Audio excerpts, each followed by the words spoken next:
What's up, guys? We are back with UFC 330 predictions going down in the heart of it all, Philadelphia, in the Xfinity 76er Stadium. I will be going to this event. I'm excited for it, and I've done a lot of research, so I'm going to help you guys break it down. In the first fight of the night, we got Miktabek Orabai versus Jeremiah Wells. Orabai's minus 900 for a reason. I think he dog-walks Wells. He's got a good record, 13-4-1, as you can see there on the screen. I have put the stats, I've put the fighters, I've put their names on the screen for you guys to follow along with. You see TKO wins, Wells has more, submission wins, Wells has more, but that's just because he's more experienced. As you can see, I think Orabai does whatever he wants here. I think he takes him down. I think he submits him. I'm going to say round 2 submission for Miktabek Orabai. I think he either hurts him on the feet and Jeremiah Wells panic shoots and gets his head caught in the guillotine, or Orabai takes the back and is able to submit him by RNC. In the second fight of the night, we got Neil Magny versus Ramiz Brahimaj. Magny, obviously, one of the best gatekeepers the UFC has ever seen. Kind of a win-loss fighter, kind of a low finish rate. Recently, he has been grabbing a couple finishes, especially over Matthews. I think Brahimaj is just younger. I think he's better. I think his one strength, which is jumping these guillotines, getting these submissions, I think that's Magny's weakness. He gets caught and choked. He always gets choked out. I think Ramiz I think it's going to be a close fight on the feet. But I think if there's any exchanges on the ground, I think Ramiz is going to jump guillotine. I think he's going to get him out of there. I think it's going to be a close fight before Ramiz finds it. Maybe Magny even outstrikes him. I do think Brahimaj's stand-up game is quite overrated, but I do think he's going to find a submission late round 3. Which is why I'm going to take Ramiz Brahimaj to win by submission. And with the third fight, our featured early prelim, we got Tobias versus Fernando. Regionally, Fernando has been a warrior. He has taken losses, but they are to good names if you actually look them up. He's tall, 6'3", huge reach advantage here. He's a big light heavyweight. I think he's going to knock Tobias out. Tobias looked very lackluster against Nurgazai. He couldn't find his shots. He almost got a Suliev stretch in the third round, but Nurgazai, we saw what he looked like last week. He did knock out Lopez. He looks good. I think Fernando's just going to be too big, too strong. I think he has too much power. I think he's going to knock out Tobias probably in round 2 because he doesn't have crazy one-punch knockout power, but once he strings a couple together, he can definitely win this fight, and I'm going to take him to win by KO. And with our first fight of the prelims, we got Vicente Luque taking on Tresean Gore. I think Tresean Gore did have a good performance in his last fight. He did get dropped. He was able to fight back. He does have a lot of heart. He was able to actually submit Bekaev after jumping a guillotine. I thought Bekaev was a very solid middleweight, but, he got fraud checked. I don't think he's going to be in the UFC much longer. I don't think he can get wins over anyone. But I think Vicente Luque is just going to outclass Tresean Gore.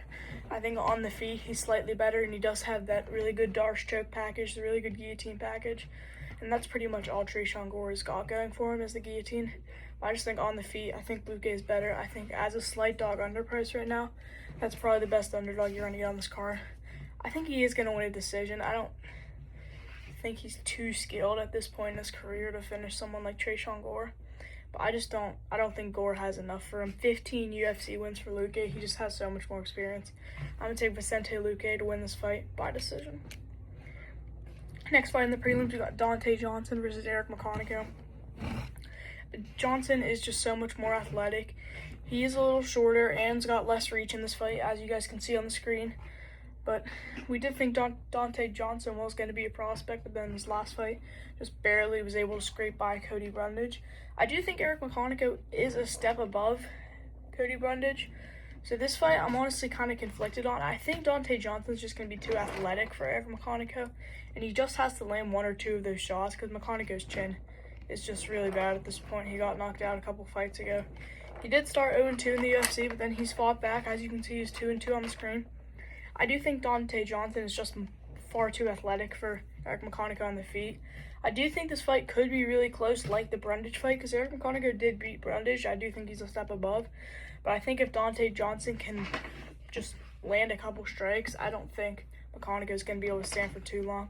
I don't think it comes easy, though. I'm going to take Dante Johnson by second round TKO.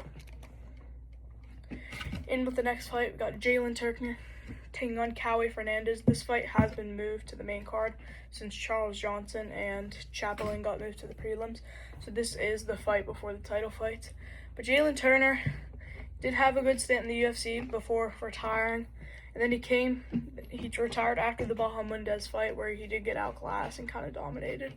But then he was able to come back and knock out Barboza, which you'll see later on this card. I think Jalen Turner's a little too long. I think he's a little too big for Cowboy. From what I've seen for Cowboy, I just think he's very overrated. He's 5 inches shorter in this fight, and you'll see Jalen Turner's a huge lightweight.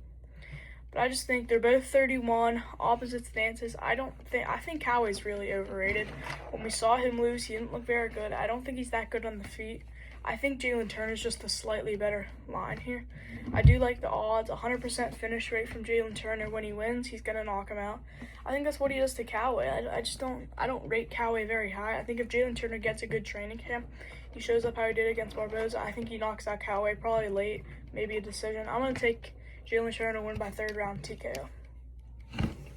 And with the next prelim, we got Chitty, Bang Bang, and Joe Kwani versus Joel Alvarez. Joel Alvarez came in on short notice in this fight to replace Jeff Neal, which I think Joel Alvarez is clearly higher level than Jeff Neal.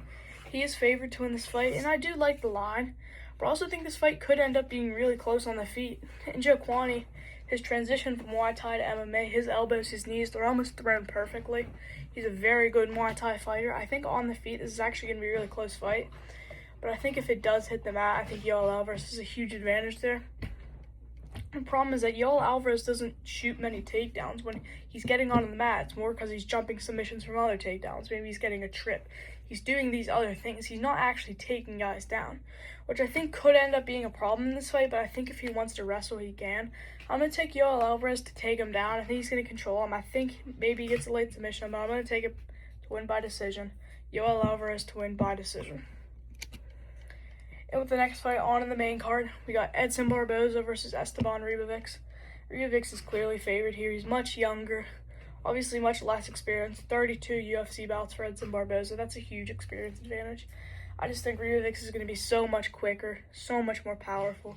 I think Barboza's only good for 2 or 3 minutes in the first round. Maybe he could knock Ribovics out with a spinning kick or something crazy, like vintage Barboza, but I don't think he has enough to win this fight. I think Esteban Ribovics is going to knock him out, probably in the 2nd round. I'm going to take Esteban Ribovics to win by KO. Barboza is a lot longer, though. He has much more experience. He still has that power that he once did. So just watch out. Maybe don't parlay Ribovics and everything, but I do think he wins this fight pretty comfortably. Next fight on the main card, we got Mansour Abdulmalik versus Dustin Stoltzfus. Same thing here. I think Abdulmalik's just way better.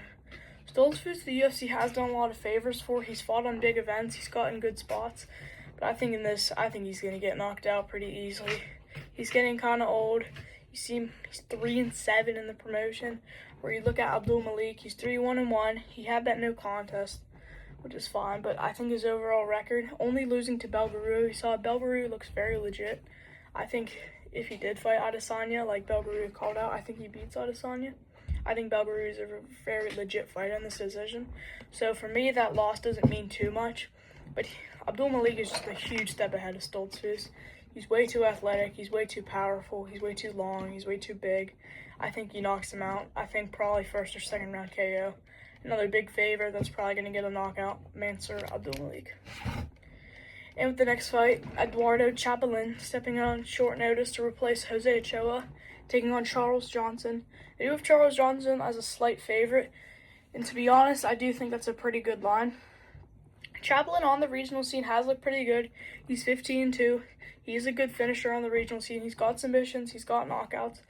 But I do think he's never fought anyone to the level of Charles Johnson. You see Charles Johnson, you see he gets finishes. He wins decisions. I don't think at this point in his career, though, he has many finishes left.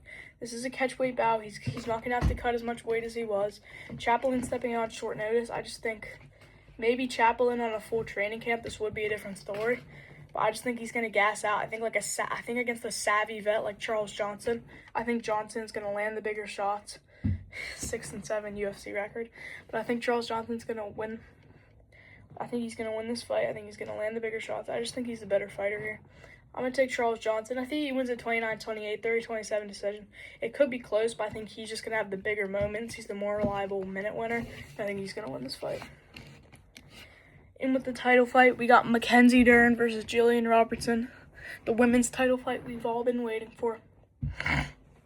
I think Mackenzie Dern is kind of an auto bet here. I think she's just very clearly the better fighter. The only thing Jillian Robertson really has on her is offensive wrestling, but I just don't think it does much. We saw Dern get put on her back against Jandy Roba. I think there's going to be opportunities for Jillian Robertson to capitalize in this fight, but I just think Mackenzie Dern's better on the feet. I think she's got way better BJJ, and when you're such a good offensive wrestler, it can easily get countered with really good BJJ. I think this fight's going to go to a decision. I think there is going to be a couple submission attempts from Mackenzie Dern. It might be a close fight. I just think Mackenzie Dern's the clearly much better fighter. I'm going to take her to win by 49-46, unanimous decision. And with the main event, Islam Makhachev versus Ian Gary. This is the fight we have all been waiting for. Islam, this is to beat Anderson Silva's win streak and possibly become the GOAT of the UFC. Against the new contender, Ian Gary. He's been talking all the smack, saying he's the protege of Conor McGregor. We're going to see here, he does have the height, he does have the reach. A lot of people have been pointing that out. Opposite stances, it doesn't help Islam's takedowns when Gary's an orthodox and he's in southpaw. That's why he was able to get takedowns so easy on JDM, is partly because of the stance switch. And JDM just looked too scared in that fight to throw, even when Islam was throwing naked kicks. Wasn't doing things well on the feet. JDM just wasn't trying to capitalize. He was so scared of the takedown. I think Ian Gary's a much better takedown defender than JDM was. I think he's much more scared. I think he's much less scared on the feet. I think he would outclass JDM if they fought. And Ian Gary's more than capable on the ground. Obviously, he's not going to take down Islam. But Islam on the other side, just a really good striker we saw against Volk, a really good wrestler. He has that crazy darts, as we saw against Moicano, as we saw against Poirier, as we saw against Oliveira. His submission game is just so good, but you see when he goes up against guys like Volk, guys like JDM, guys who have good submission defense, his submissions aren't that good to a point where you can get them on anyway. But I think in this fight, I think it's going to be close in the early going. I think Ian Gary could keep it on the feet for a round or two. Maybe he even wins a couple of the first rounds. But I think going into the fourth and fifth round, we have seen Makhachev gas out in high-paced fights, like we saw a little bit against Poirier. He was busted up a little bit against Volk in the fifth round. I think it's I don't think it's going to be a war, but I think it's going to be a very close technical fight. But I think in the fourth or fifth round, Islam's going to find a sub on Gary. I don't think Gary's submission defense is as good as some of these guys like JDM, as some of these guys like Volk. I think it's going to be a close fight. Maybe it's even like 2-2 heading into round 5. But I think Islam is just the better fighter. I think people who are taking Gary are just slightly overthinking this one. I'm going to take Islam to win by late submission. I'm going to take him by a fourth round Darce choke. I think he can jump the Darce. I think he can get Ian Gary. And I think that's going to be a good way to cap up this card. Thank you guys for watching. I really do appreciate it. That is it with the picks. I will be going to this event. I will be able to see my picks live. I'm very excited for this event. I plan to make videos like this every week, and I'll see you guys later.